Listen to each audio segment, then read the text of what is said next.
Welcome to EDCI 633, Organizational and Transformation Change in Technology. This was an educational technology course for those seeking a master's degree in the School of Education at Ashland University. This was the second time I taught this course, and I thought I would just give you a quick little tour of a couple of the weeks and how this is done. You're currently looking at the announcements page, where I would put up announcements at least weekly, including help videos that I made when people were asking for help, such as this presentation help video for their final presentation to the course. And I also sent them reminders on looking at the question and answers discussion board, especially when I'd see somebody put up a question that would be very helpful to the rest of the group. As you can see, since I'm an instructor, I don't have this in student preview. So you still see these things down here that a student would not be able to see. But you'll notice at the top we have the Start Here section, and it has a welcome video. It gives an overview of their major project. I also had them fill out a pre-course survey so I could get some pre-data on them to see where they were in their roles, how long they've been in education, and so forth. A link to the project outline and some other things that were in the course. I did not put a copy of the syllabus here, as I do have a syllabus section. This screen that you're seeing is a default template for all of our 7+1 courses that we teach here when an instructor works with an instructional designer. So basically all of these, if you've been in Blackboard, you're probably familiar with a lot of these things are. We do have one that has a course overview under announcements, which is basically the description that's inside the course catalog. And then there's a thing on the instructor of me. And then of course the syllabus page along with an assignment schedule. Now we'll go into content, which is basically every week. Now you'll also notice the shortcuts on the side, these links. These are just course links that lead back to each one of these weeks. Nice shortcut. So we go into week 1. For the first week, I put in the Start Here to make sure that they read the Start Here to kind of point that out and take them back to that. So this is basically like a course link to that. As you see, this is page 1 of 9. This is the module format for doing classes. Instead of just putting everything in a list to scroll down through, we take them through a learning module. One strength of doing a learning module, instead of just doing everything listed on a page in different folders, is that with the learning module in Blackboard you get a table of content. And the table of contents makes it so that you can click, instead of using the arrow over here, you can click over the different things. So we can go through this way, clicking the little arrows and get to each little section, or we can use the table of contents and we can skip over. So if I've already seen this part and maybe I'm down to technology trends in K-12, I can go ahead and click on that because that's where I am. As you see, I can go back a page too, or I can use the links over here again. So we go back to the beginning, Start Here, and if I go through each of the links, then we'll start with overview and objectives. So for every week in our courses, we put in a paragraph of like what the week 1 is going to look like, sort of like setting the scene for the week. And then we also give the learning objectives of what is going to be done in each class each week.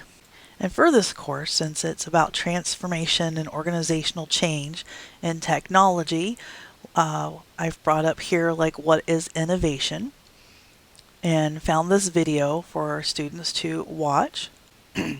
So the first things I did was ask them what innovation is.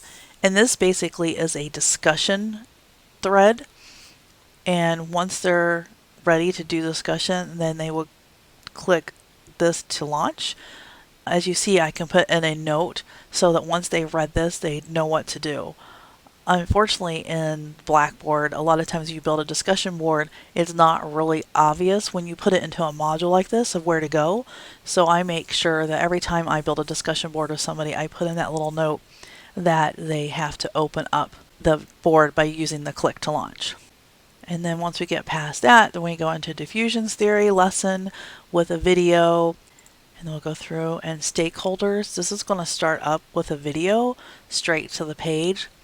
Basically, this is a learning object that I made with iSpring, and it goes through all the different stakeholders. Now, it just starts with the sound, and the point is for them to click through each one to start the next.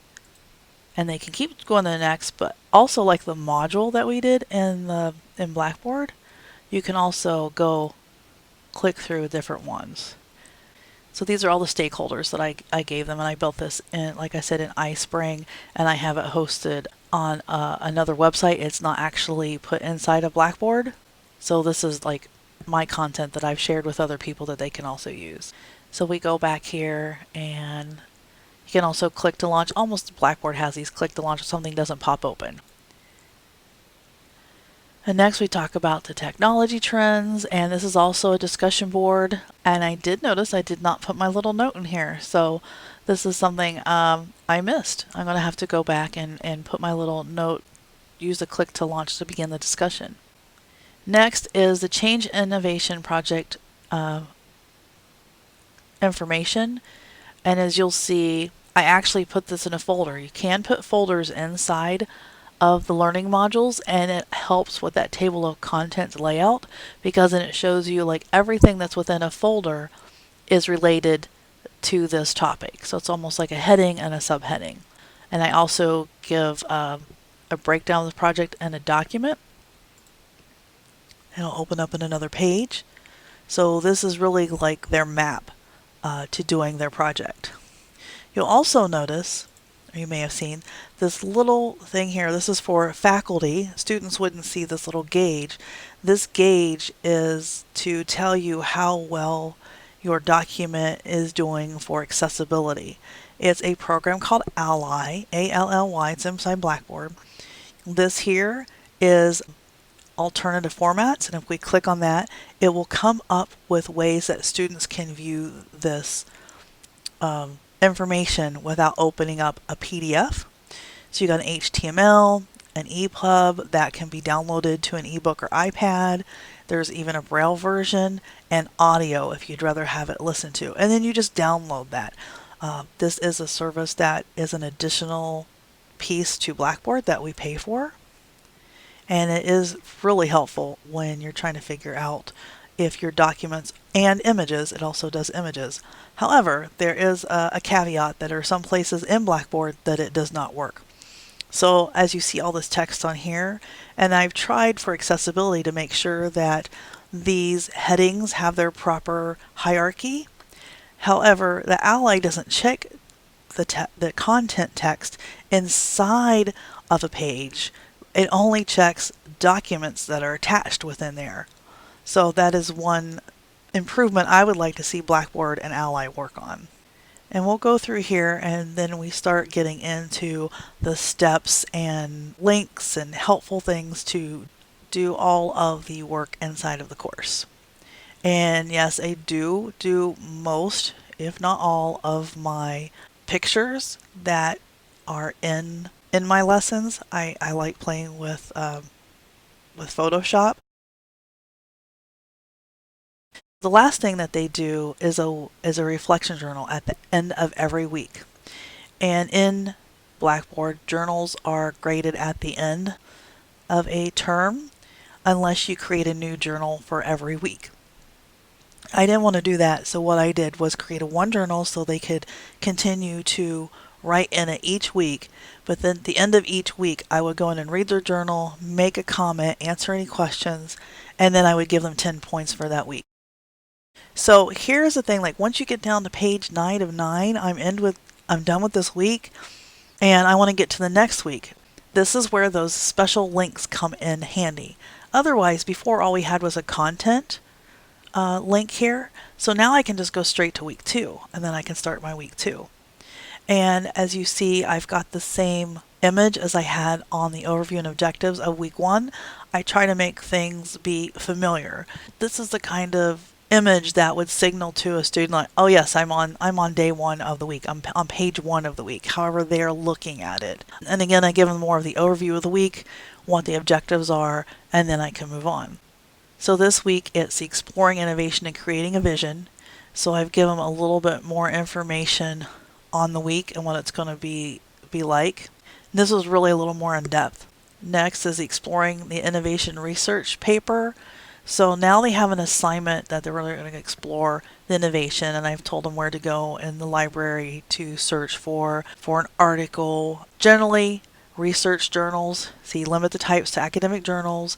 I wanted to be no earlier than 2015 because I wanted to be more of what are the trends, what's the technology coming out. This was something that they could use to start basing their project on, or at least maybe take them another direction once they found out like, oh, I like this, but I don't think it'll work for my school. And then we've got the submission boxes that we put in.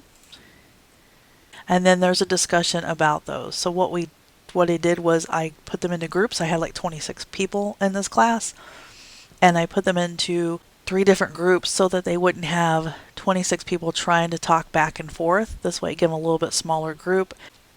Further weeks, I would mix them up so they weren't always in the same group. I didn't want to keep them the same for the whole class. Next is, as you can see, I'm in another folder. I actually had 3 folders in here, kind of 3 subtopics for this week. Next is a group project where they had to get together and come up with a vision statement for their institution. And then we get to step 2 of their innovation project. So every week there's a step until we get to the end and they do their presentation and submit their final proposal. Let me get through, and then outputs. This is one of the things a little bit longer than I've liked, and I think if I go back and redo this, I want to use something like a branch scenario in H5P or storyline and do a little bit more interactive of what this is. This was me just kind of typing it out and getting it done and getting the information of what they're going to need for their project and what they need to be looking for. And then into week 2, we do another reflection journal. So that's basically how the layout is of the remaining weeks as well.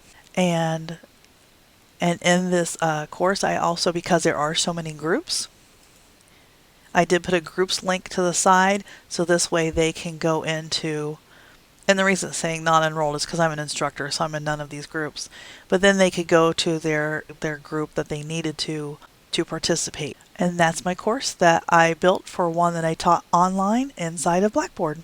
Thank you very much.